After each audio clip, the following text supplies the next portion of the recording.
wanted to talk a little bit about the Liverpool game. There was a really great clip where Malo Gusto approached you pitch side and started doing loads of tactics, and you was like, yes, yes, yes, go.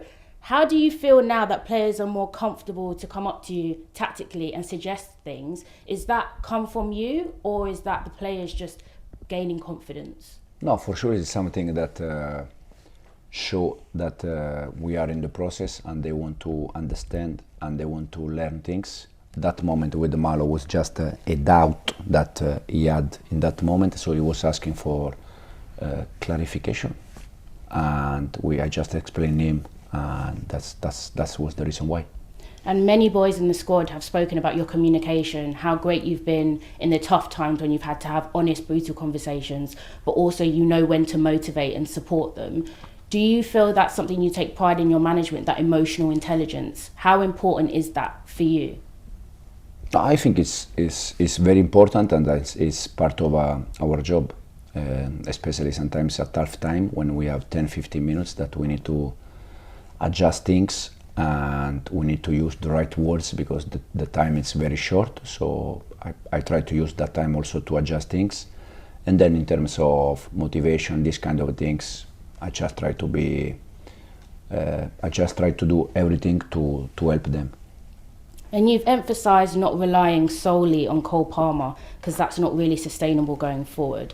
The world has opened their eyes to his talent. It's clear that this season he's being man-marked by 2-3 players consistently. How do you coach a player with his talent to sort of adapt his game or use other players around him to free up more space? Yeah, no, first of all, we use him also, we use that weapon from the opposite team, that if they want to mark man-to-man call, probably we need to find a different solution. But also I think is the next step forward for Cole to make use to play with that kind of situation. He has to learn. Sometimes you can see that he get a little bit frustrated because it's not easy to have always 90 minutes, 95 minutes being marked man-to-man. But all that kind of players, that level, they used to be marked man-man. When we spoke previously, you mentioned Enzo's role on the ball was more of an attacking midfielder, and off the ball he was more defensive, like Gundogan and Declan Rice. You have some of the best midfield options in the world with Lavia, Caicedo, Dewsbury Hall, loads of players. But do you think under Enzo Maresca we'll ever see a Caicedo, Lavia and Enzo Fernandez midfield three? Or do you think it wouldn't work? No, for sure can happen, no doubt. I think the first game against City, we play with all of them. The main thing is that everything we do is to have defensive balance. So sometimes you need to, the decision that we take is also because we think how we can have defensive balance and offensive balance. That sort of answers my next question, but we can go into it a little bit more. One beautiful thing is you have a lot of variety in your attack. A lot of your attacking players can play either wing, can play a 10, can play an 8. Are you now looking at more of the defensive duties of these attacking players when it comes to picking who's starting? It's, as I said, it's a matter of balance. For sure, if you use, for instance, Cole, we used to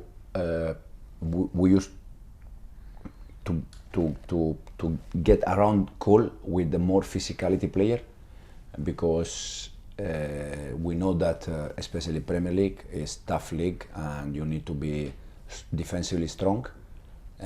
Probably the last game against Liverpool with Moy and with Romeo, Enzo was on the bench, but that means that he will be always on the bench. But it's just, as I said, matter of the right balance. And the stats don't lie this season. Chelsea are having very strong second halves. You've only conceded 3 goals in the second halves of your games. When you come out, you win more duels, you score more goals. What are you saying to the boys at half time that's making the performance look stronger? Yeah, as I said, we try to adjust things at half time, because when you are with the same players and with the same team for 2-3 years, you can adjust things even after 10 minutes during the first half. But when it's a new process, it's very difficult. So you need the half time, 10 minutes, 15 minutes, as I said, and to adjust the things that you have seen that they are not working well during the first half. And this is what we try to do at half time. And going back to that sort of Malo Gusto clip, do you feel that now with your style of management, the players are able to see tactical changes on the pitch themselves and coach themselves without you shouting from the pitch Yeah, side? absolutely. Absolutely. I can see not only in the pitch, also when we have some meeting in terms of video clips, you can see that sometimes the players, they start to recognize for themselves solution. And for me as a manager, it's one of the best moments because you can see that they are learning and they are very grateful about that. And you described your performance against Liverpool as one of the best all season. It was a great tactical battle. How much do you feel your side are now getting into that rhythm? You kind of look like you know what your starting 11 is as well. I think, as I said, Liverpool game was very good. We were good on the ball and off the ball in the way we want to be. But for sure, we have many things that we can do better. As I said, probably in that game we could attack better, especially the last third. And probably we defend very well because going to Anfield and thinking that you are not going to concede chance or transition, I think it's impossible. It's not real, it's more PlayStation. So we knew that, but the guys, they were brave, trying to press man to man, and the game was very good. Second half, Nico Jackson came out, scored a goal, has been converting this season. He seems to always be a topic of discussion whether he scores or doesn't score. Just how key is he for you in your plans as a striker? You know, you still got Christopher and Nkunku in your squad, loads of creative players, but now working with him more consistently, what do you think his ceiling is like? No, Nico is,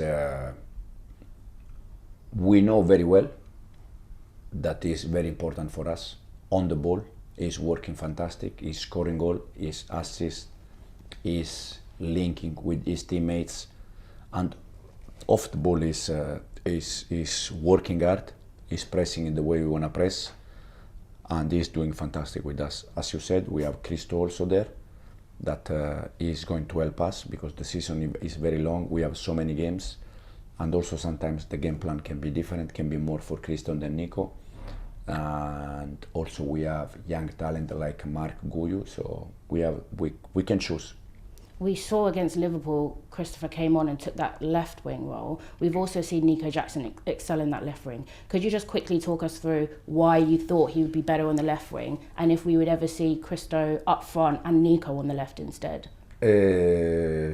More the first one. I don't see Nico in the wide area. Sometimes can happen for sure, but I don't see him there. And the reason why Christo, because we wanted to have two very attacking players in that moment.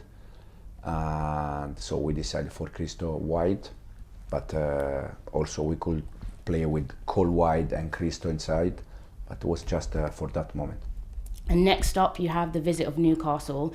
They've struggled with their form recently, their last win being mid-September. But despite this, what threat do you feel that they can pose to this Chelsea team, and how much do you have to be wary? Sometimes we focus too much on stats, but this is sometimes when teams perform their best, when they're under pressure. Yeah, exactly. And especially that kind of a team, Newcastle is very clear. Their physicality is strong, they are very good. Probably they have been a bit unlucky, especially the last game against Brighton. But overall, I think they deserve some more points. And the way they work almost many different years together, it's quite clear. And I really like Newcastle, and as you said, probably this is the moment when teams, they are able to do something good because they are in difficult.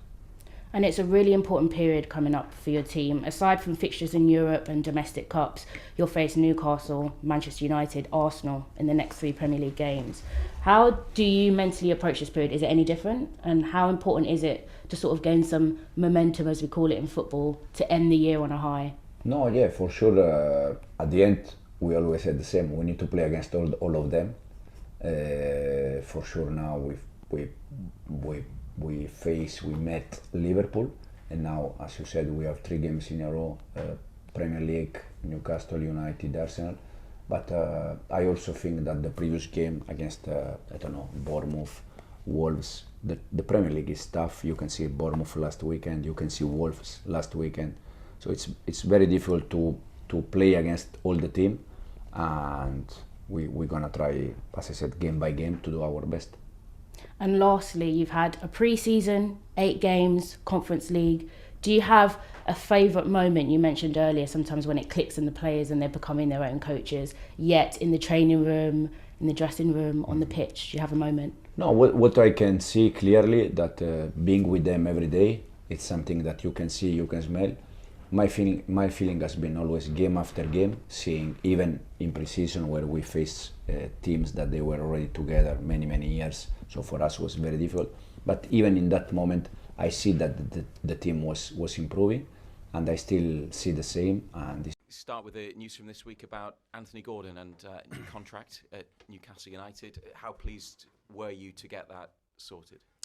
Yeah, really pleased for him and for us, of course. I think it's a really smart bit of work from the football club and from Anthony, because I think it just cuts out a lot of needless noise around his future. I think now that he can really focus on this season, us, and performing at his very best level. I mean, he's such a talent. We need him absolutely firing, and I think this will help him, no doubt, get back to his very best. As you referred to there, it probably hasn't been the most straightforward few months for him with the Euros, speculation about his future and the early part of this season. From a club point of view, how important is the timing, getting this done now after all of that, so that he can then get back to where he was last season? Yeah, I think it was a difficult summer for him. There's no doubt about that. I think it was a difficult summer for a lot of the players because through no fault of their own, they're reading headlines on their futures, which can be destabilising, which can lead to a lot of needless energy wasted and a lot of distraction. Now Anthony had the Euros, which was a brilliant experience for him. Maybe didn't play as much as he wanted, so there's a frustration there. But then he's thrust back into the action here. Pre-season came around very quickly. He'd hardly had any training. He hadn't played in the Euros. So I think there was a lot of psychological aspects for him to just try and deal with. And I think he has handled it really well. But I think this move by him, I think just ends any other thought than being at his best for us, which is, of course, his priority and always has been his priority. But hopefully accelerates that. And he was especially good for you in the draw with Manchester City. How good a condition do you feel he's in, or is there still more to go in terms of getting back towards that top level that he was at for you throughout last season? Yeah, I think when you look at the Manchester City game, I thought he was very good physically. I thought he was outstanding. And we just felt he was probably entering his best physical period for us. And then he goes away with England and plays 60 minutes in 2 weeks. The training is very different there. Through no fault of England's, he then comes back to us slightly below his best physical levels again. I have to say his attitude to his work this week has been very good. He's done a lot of hard work with a couple of the other players, just because the physical side of the game, if you're just at 1 or 2% below your best levels at this level, it shows. And I thought he was really good for 60 minutes against Brighton and then faded a little bit at the end. So hopefully with the work this week, we'll get to 90 minutes from him. Moving on, you didn't have Callum Wilson in your squad last weekend. What are the chances of getting him back for either of the two matches coming up against Chelsea? Yeah, we're gonna lose Callum for the next 3 games, definitely. He's just had some tightness in his body. He hasn't felt like he could kick on to that last part that he needed. He had trained with us and had looked really good. But with Callum, we're hypersensitive, and he's hypersensitive to any reaction to the work. He's got no injury as such. It's just he's not ready to come back yet. And are there any other fresh injuries or problems ahead of Sunday? I don't think we have any fresh problems. Dan Burn was nursing an ankle last week, but he managed to play the game, of course, and played well. No, I think we're pretty good. And last couple of things on Chelsea, who were playing in the Conference League last night. They made 11 changes. I suppose that just shows the strength in depth that they have, doesn't it? Yeah, I mean, they do. They almost have 2 11s. They've got real strength in depth. When you look at the transfer business they've done now over numerous windows, I think they're beginning to stabilise now in a sense that you can see a consistency in their team selection, a really good 20 odd players to pick from, and the strength of their transfer business now I think is beginning to show in their performances, and credit to them for employing a really good manager who's brought that tactical structure, obviously based on his own experiences, but very good manager, very good style of play, and very strong players. So we know the next two games are going to be a great challenge for us. And lastly, you have to treat the two matches separately, but is it strange for you to face the same opponent twice across a few days, even if the team or the players that you face might change? Yeah, I think it's interesting from both them and us. You know, it's unusual that you get to play the same team back to back, and it's interesting that it's sort of away and then home, because naturally that'll add complexities to game plans, etc. But I embrace the challenge and look forward to it. I think having watched Chelsea a lot in the last couple of weeks, we know expect a good game, tough game, but we'll enjoy it. Thanks, Reza. Morning, Keith. Morning, Lee. Morning. Eddie, how you doing? You mentioned the sort of the chatter around about Anthony Gordon over the summer and how it could have been destabilising, and it's a kind of relief that's now sorted for him. Is it a relief for you as well that's now put to bed and he can fully concentrate on his Newcastle future? Yeah, I think for me, very different to being the player, of course. But in my experience, the better the player performs is usually when he's absolutely focused on football. And I think Anthony has been, but I just think the noise created by media, social media, I don't think you can fail not to be distracted because of the levels of it now.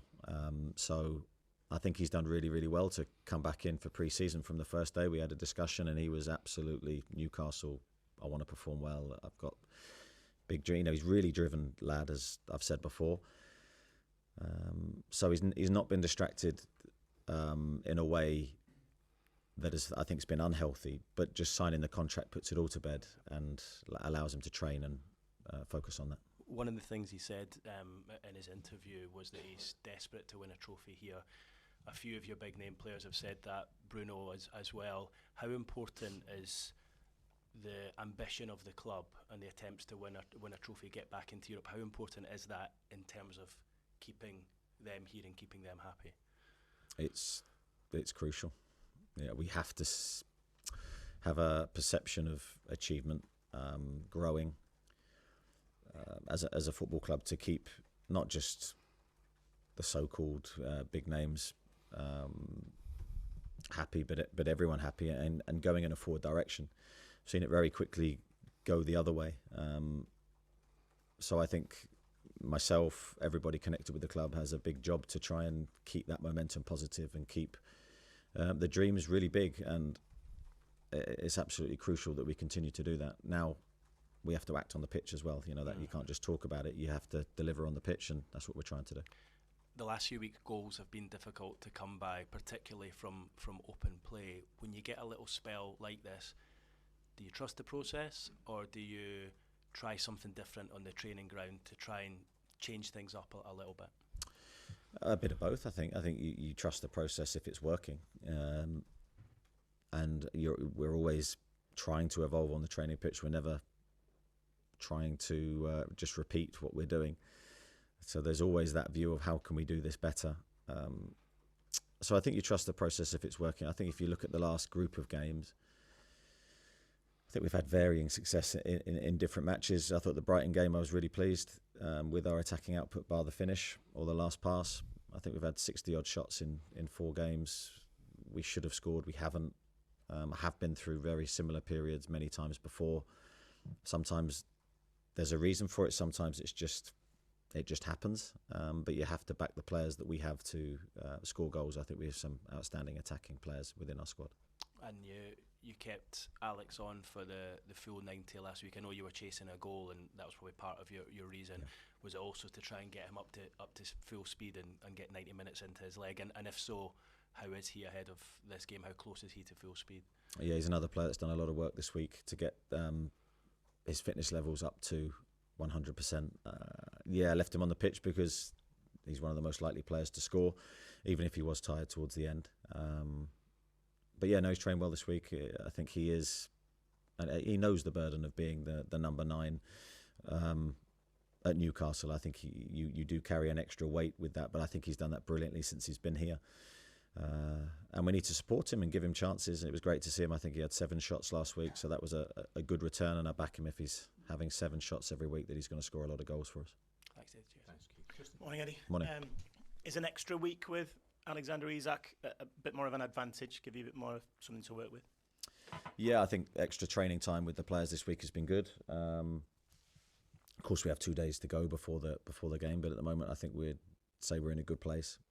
And we're trying to build on a lot of the good bits that we did against Brighton last week. I think if you're watching that game as a neutral, you're thinking that take away anything that you know before the game, Newcastle are in a really good place. The first goal in any game is crucial. I think if we got that, the result would have been different. We didn't, and we paid the price for that. So, but we've tried to build on the positives, but also, of course, learn from a few things that we need to do better. And what kind of a challenge does your opposite number for Chelsea present, do you think, as a coach? Well, tactically very good. Of course, if you're going to have the career history that he's had, I think you're in a very good place to be a very good tactician. I think he is very clever with what he does. He's got a clear blueprint for how he wants the team to play. Hugely impressed by the job that he did at Leicester last year. And now he's come to Chelsea, which is not an easy job. There is no easy jobs in the Premier League. But he stamped his authority on the team. They're already playing in the manner that he wants. So, yeah, a lot of respect for Enzo. They have conceded, though, Chelsea, this season. I think it's 10 in 8 games, something along those lines. I would imagine you're hoping Anthony Gordon, given the news this week, he'll be fresh and raring to go and to maybe add to that tally. Yeah, I think the way that we play and the way that they play, I think it will be the next 2 games will be 2 hopefully really good games. But I just think, looking from our perspective, we need to score goals. That's been at the heart of everything that we've done since we've been here. Very attacking team, and we certainly haven't lost the intent to attack. We haven't lost the intent to score. And I don't want to make too big a thing of it, because I think that can only be negative for the players. So I'd just love to see us be free and take some of those chances we're creating. Thank you. Thanks, Tristan. Nisha? Morning, Eddie. Morning. You've spoken about the importance of getting Anthony Gordon's contract sorted. Yeah. And another player that is linked to other clubs and, as you said, is crucial to this team is Alexander Isak. Are you able to tell us a bit about his contract situation? Is he another player you'd like to see tied down here? Well, I think that's a slightly more complex situation. I think regarding the contracts, I'm not necessarily involved in those discussions day to day. I will hear bits and pieces, but I think with Alex, he's got a long contract anyway at the football club. And we have to be really careful regarding our spending due to PSR. So I think it's not a clear-cut situation. We, of course, love him. Desperate for him to stay at Newcastle for many years and score loads and loads of goals for us. But I don't see a sort of a short-term issue with this contract. It's been a bit of a strange situation this season in that at the beginning, the team probably wasn't hitting where you wanted them to be performance-wise, but getting the results. And in the last few games, the performances have actually been really good. The chances have been created, but the results haven't quite been there. How far do you think you are of it just coming together? It'd be nice, wouldn't it, if we could get both. Yeah, that's my reading of it as well. I think early season we were frustrated with how we were playing, but we were getting results. I think I prefer that way, to be honest. But the performance levels against Brighton, you can look at it and you can be really critical of some things that we did. But overall, we totally dominated that game for long spells. And I think that's the manner that we want to play. And I think that if you perform that way for a consistent period, results will even themselves out and you'll get what you deserve. So I actually think long term, that's by far the better way for us to be, and different bounce of the ball. And I think that result would have been very different. And just finally for me, Newcastle don't play with that kind of traditional number 6, and then you coming up against, arguably the best number 10 in the league. How do you approach this game from midfield defensively? Are you looking at, what you might have to do and change to get a result against a very good team? I think there's always a balance between recognising the opponent's strengths and your own strengths. Yeah, I certainly know where the question's going. Cole's been excellent this season and last season. His numbers are very, very good. We're certainly aware of his strengths and what he brings to Chelsea. But again, they're one of those teams that if you focus on one player, they have other players that will really hurt you as well. So it's about getting the information across to the players that we need to. But always with these games, you have to bring a strength and a threat yourselves. And I do believe we have the players to do that. But we certainly need to be defensively solid. Thank you. Thanks, broadcasters. We'll move on to written media. We will try and squeeze Sundays in at the end, so if you have any questions for that, just please hold them back. We'll start with Damien Spellman. Morning, Eddie. Hi, Danny. Eddie, you talked about the needless noise around the club earlier. I mean, you're a couple of weeks short of 3 years in the job now. Have you become used to that level of scrutiny and interest? Yeah, I think you do. I think you sort of know through time what to expect, reactions to certain moments or events. As I always say with these things, I try to keep myself isolated from it, so I'm sort of less exposed to sways in momentum and positivity. And I think that's the best way for me to act, is to try and be very consistent with the players, very level-headed, very calm at the right times, and maybe not so calm at the right times in other moments, because I think you need a variety to that. But certainly at the moment, I think as long as I see the performances and the effort, which is absolutely crucial from the players, and the determination to win, then to a degree you have to accept what we deliver. And the last few games I've been heartened by what I've seen, but certainly we need to turn those performances into results soon. Thanks, Damien. We'll go to Lee Ryder and then Jordan Cronin. Morning, Eddie. Just on the back of Brighton, do you feel when the team have a point to prove, sometimes it can really benefit you? I mean, last season you lost to Chelsea, but you came back with a really good run towards the end of the season. Do you hope something similar can happen now? Yeah, for me, you always have a point to prove when you play. I get your question. At the moment, there will be certainly, I'm sure, noise in our direction and question marks, and we have to respond to those, as you always do at the elite level. In some senses, I want the players to really embrace that, and playing with that motivation and that edge is always a healthy thing to do. We need it in our game, and possibly early season in our performances it wasn't there. So I'm all for it. Let's attack the games. We will attack the games. I'd certainly back our players to be good enough. And it's probably easy to sit here and look at Chelsea's team and terrify ourselves with how good some of their players are, but on the day, your squad's proved that they can live with these big guns. Yeah, that's very much my thought process to it all. Is there's always a different way to look at any challenge. We certainly respect their strengths, and we know we need to deal with those strengths, but also we have huge strengths as well. So it's about trying to utilise those assets and making sure that our attacking players and our difference makers get themselves in the best physical and mental condition to execute what they need to do. Because I think we've seen historically we can go anywhere and win when we're at our absolute best. But in the Premier League level, if you're slightly off, and even when you're playing well, if you make one mistake, you can get beaten. So the margin for error is very small. Just on Isak, the contract question, is it similar to the Joe Linton situation? I mean, he was closer to the end, but is it something that's always just going to be ongoing with players, reviewing their performance and what they're worth? Yeah, I think it's different to Joey because of the contract length. So Alex has 4 years, and of course the club will make decisions based on these things. And of course, lots of other aspects go into it. I think for Alex at this moment in time just needs to focus on his football. As I said, everyone connected with the club absolutely loves him, wants him to be at his absolute best, and wants him to stay. Thanks, Lee. Jordan? Morning, Eddie. When you have Anthony and Harvey, two out-and-out left wingers, how difficult is it choosing between them, and how difficult is it to keep both happy? Yeah, it is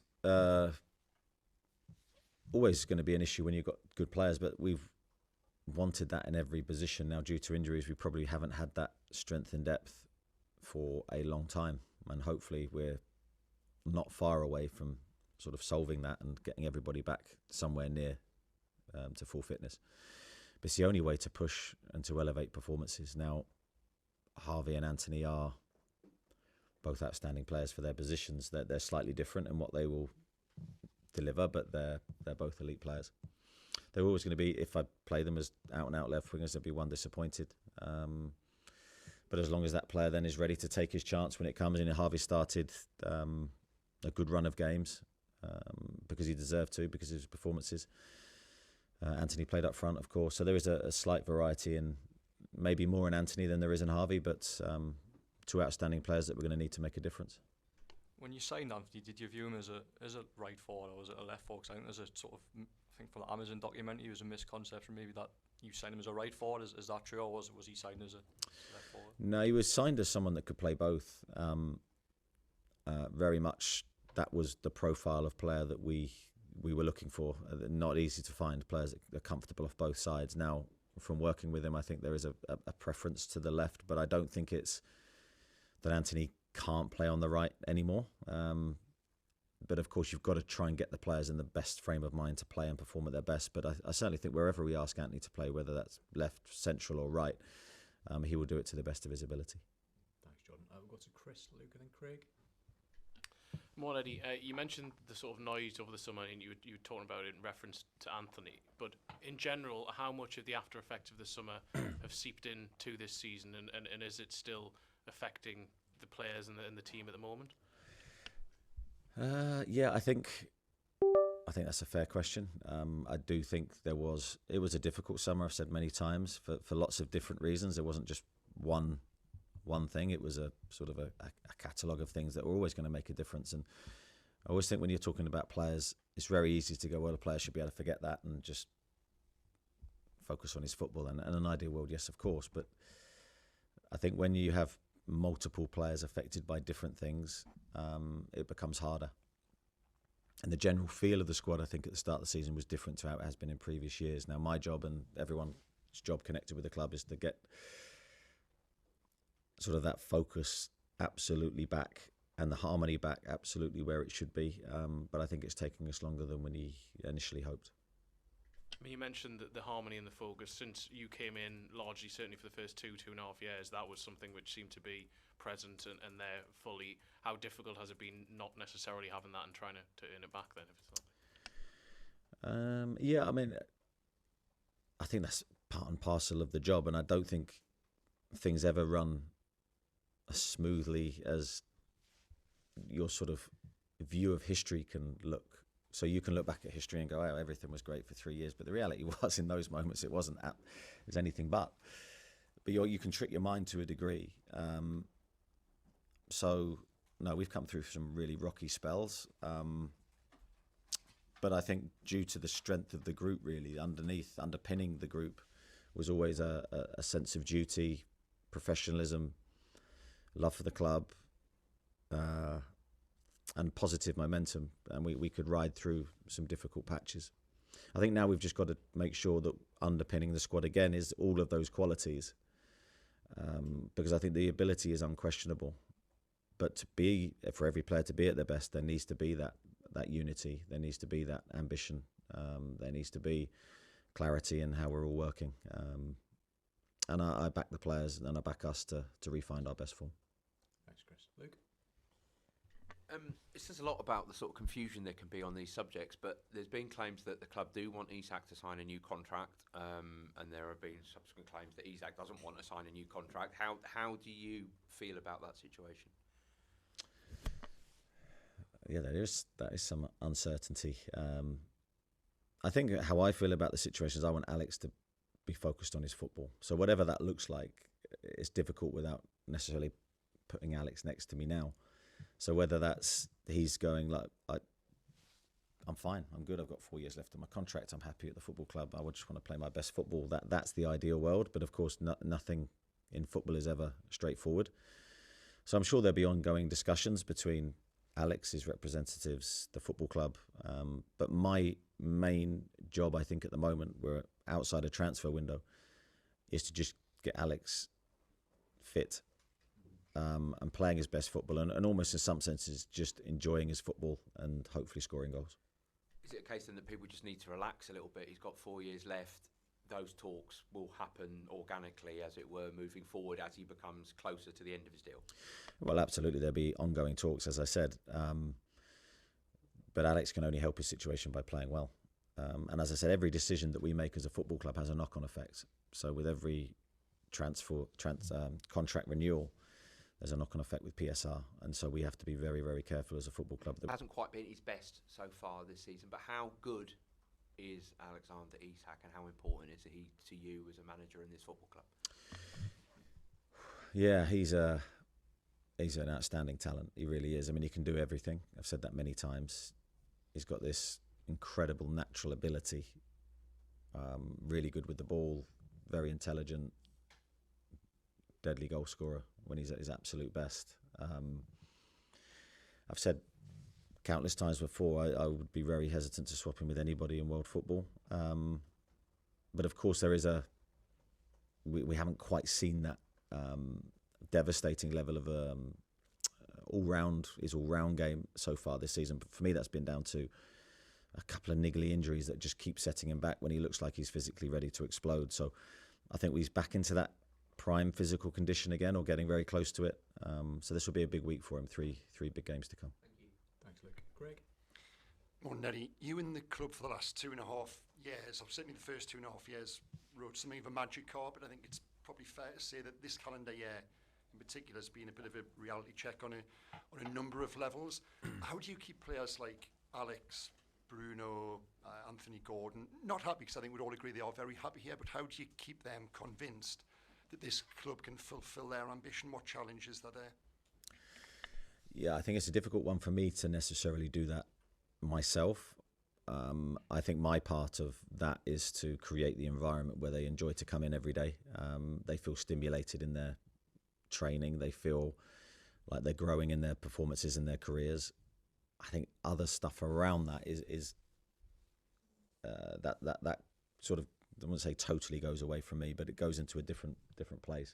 I think one of the challenges we have with all our best players, not just those guys, but players in the future, is to continually drive the club forward, continually, because it's very easy to talk about ambition, but we have to show ambition, and we have to give them an environment where they feel like they're flourishing, because the better they perform, the better we have to sort of build the structures around them. So I'm very aware of that. I know the club are very aware of that, because what we don't want to be doing is dismantling our team every year.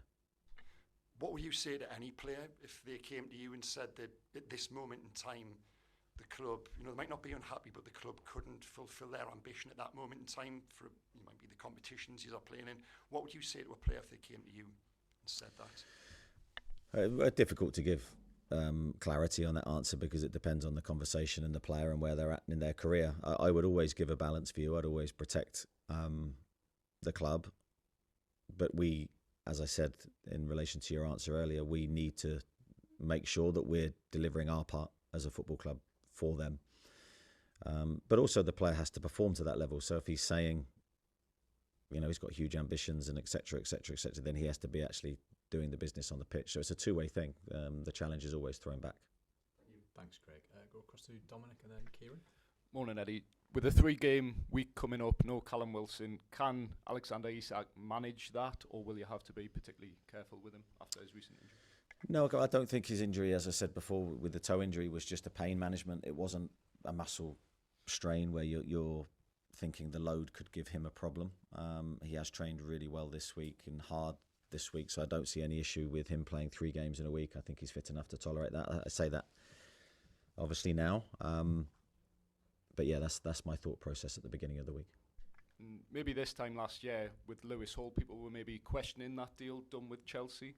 Just since then, with his own progress performances on the pitch, how much do you think he's justified that piece of business and maybe the price tag attached to him, which was a lot of money?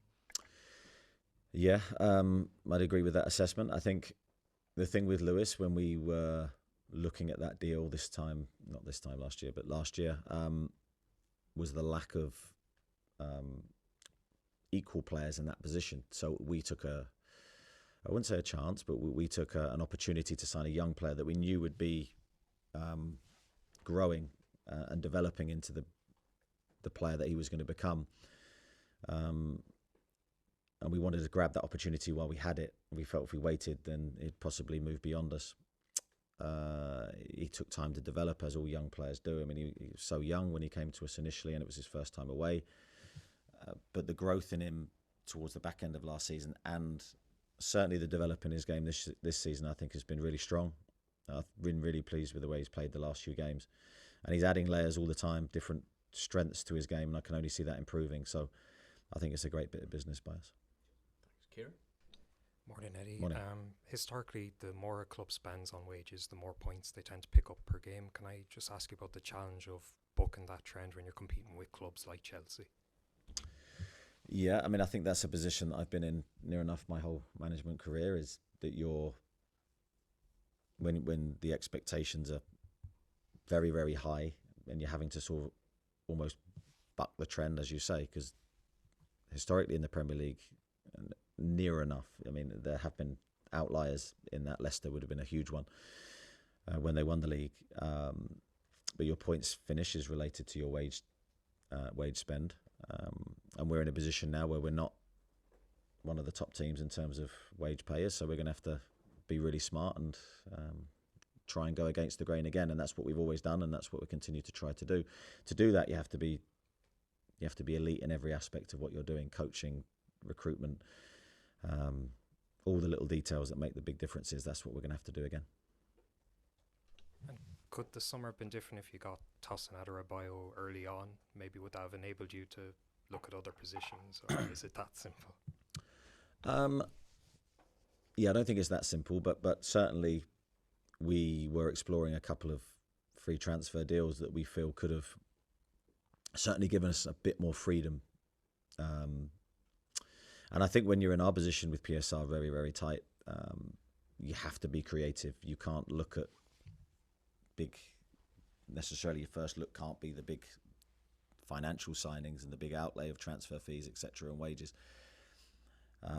Because you know that there's future problems ahead and you're going to have to be smart and navigate your way through them. So we were looking at the free transfer market, and obviously Lloyd Kelly was one that we feel was really smart business. I don't think it's right for me to talk about other individual targets, but certainly that's something that we did explore. Thanks, Kieran. I'm going to finish this section with Martin Hardy. Hi, Eddie. What do you make as an opposition manager when you see Chelsea buying so many players for such huge sums? And are they living the life that Newcastle fans thought was maybe coming here 3 years ago?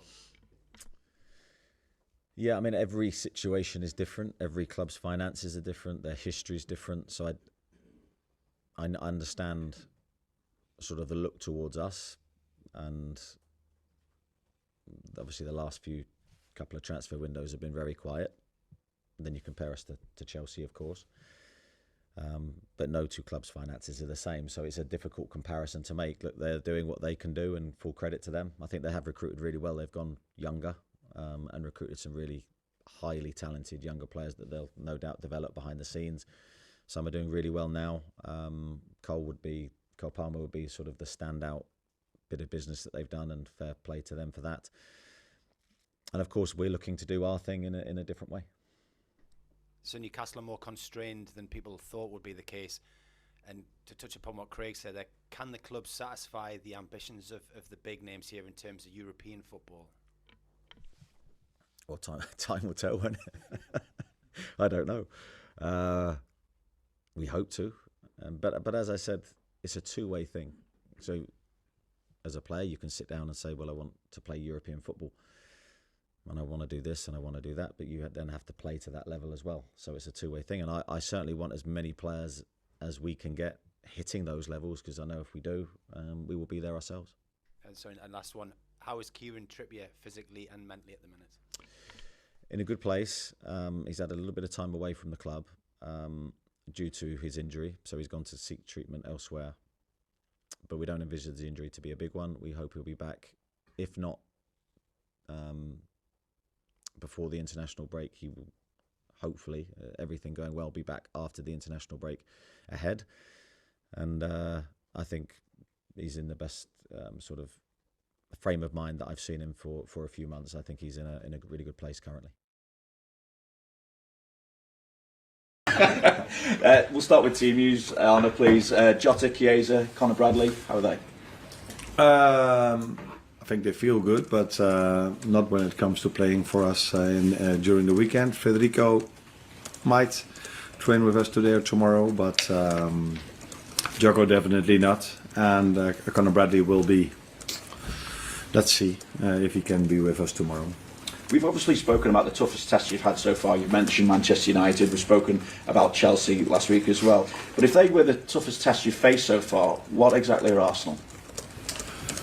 I said before the game and after the game that I expect a lot from Chelsea this season, and I think they showed it also last Sunday at Anfield. They are a similar team as Arsenal when it comes to playing style. They also like to go with their fullback inside and come into the same formation as Arsenal. But if you look at the last 2 seasons, Arsenal were far ahead of us, but also above Chelsea. So you would assume that playing Arsenal will even be more difficult. But let's see in the end of the season where Chelsea and Arsenal both are. But normally you would expect, especially because it's also an away game, an away leg, that this one is even more difficult than Chelsea at home, and we all saw how difficult Chelsea at home was. Well, last season Liverpool took just 3 points from the 4 games against the sides that finished in the top 2.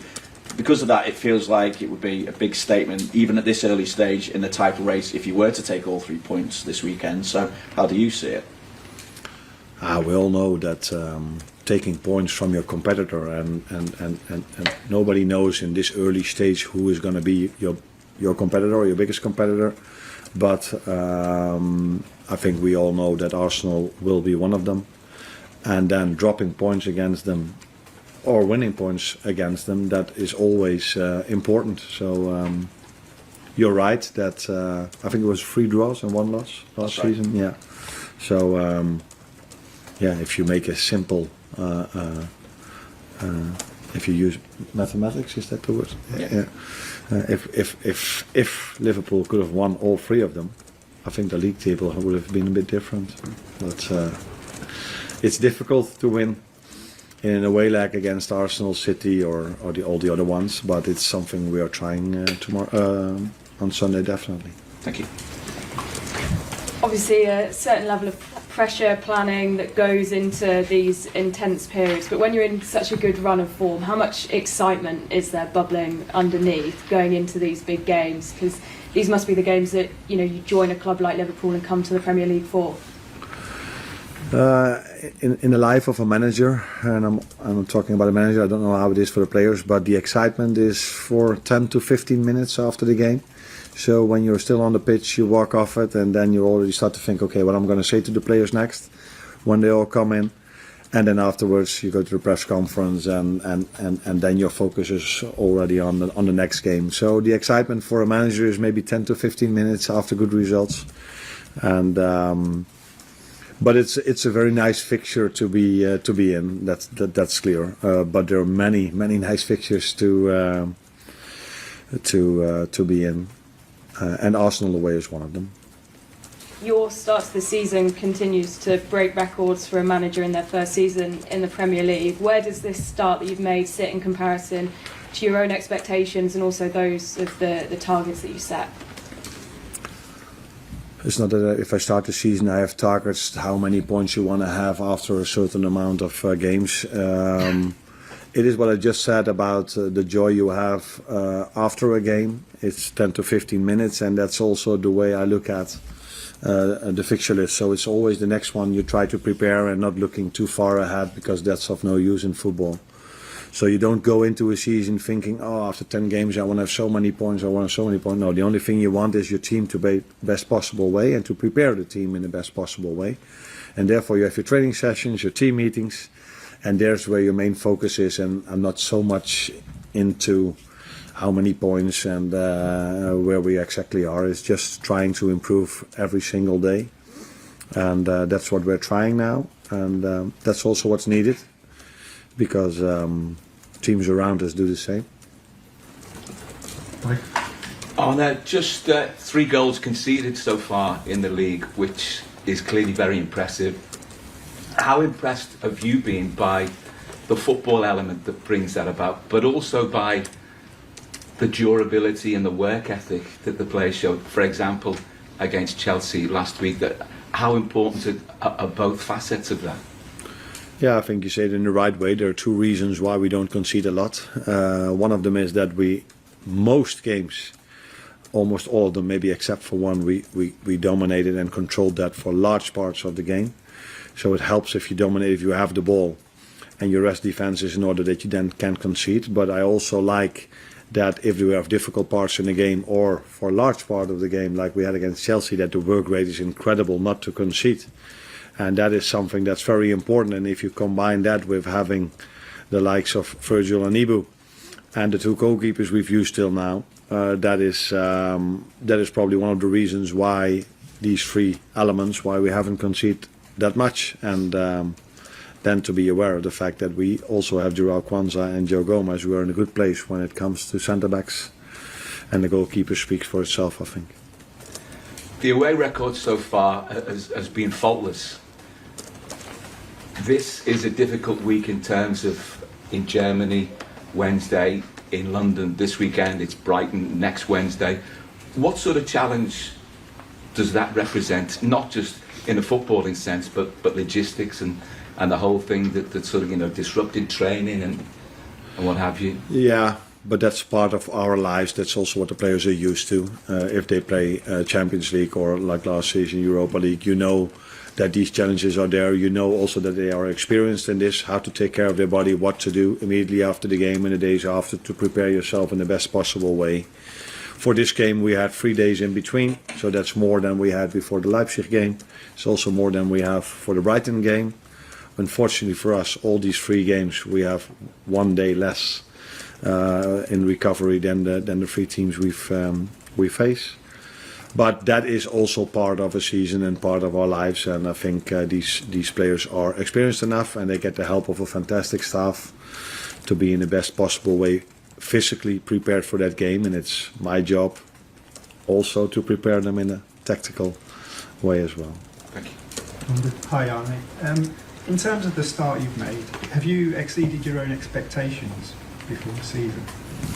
Yeah, that's a bit similar answer that I just gave. There were not expectations from me. It wasn't like that I was at my holiday thinking about, okay, after 10 games, how many points do I want to have? No, the only thing I was thinking of was how am I going to try to bring the best out of this team that has been done for so long by Jürgen, and how can we continue that, and how am I going to do the individual meetings with the players, the team meetings with the players, and you don't think about points. For me, the way I think about it, it's about the process we are doing, what we do on a daily basis, and that, in my experience till now, leads in the end to points. That's why I didn't have expectations coming in when it comes to the amount of points we needed to have after 1, 2, 3 or 10 games. But there were expectations from me where the way I wanted to see the team playing. And I think that is matching my expectations at the moment.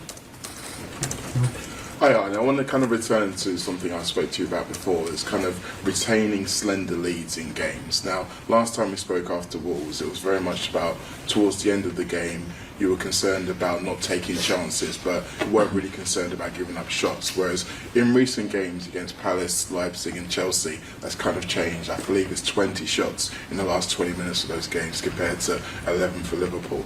Do you think maybe there's an element that Liverpool have been so good at defending these slender leads that it's starting to affect the balance between attack and defence towards the end of games? I think every game has its own story. So the Leipzig game, I just said about the difference in the period of rest we had in between the games. So that could be a factor where Leipzig was in the end of the game a bit better than we were. I don't know if that had anything to do with it, but it could. I think when I look at the Crystal Palace game, it was 1 or 2 transition moments where we were still, in my opinion, dominating the game, but we were a bit unlucky, or we didn't have the rest defense good enough in order to concede, combined with some set pieces. And I think the last chance Chelsea got was also from a set piece.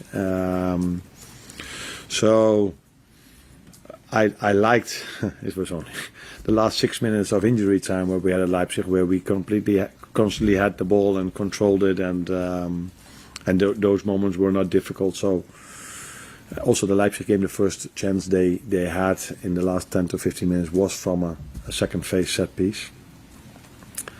But yeah, you also concede the set piece if the other team is a bit stronger than you at that moment. So no, I'm not worried, but I prefer to see that we dominate till the end of the game. But it's also good to see that if we have to defend, that we have a team that defends with 11, with 2 outstanding centre backs and a goalkeeper that makes saves as well. And the last one for the break-off, Andy. Anna, just to ask, how is Alisson progressing in his recovery?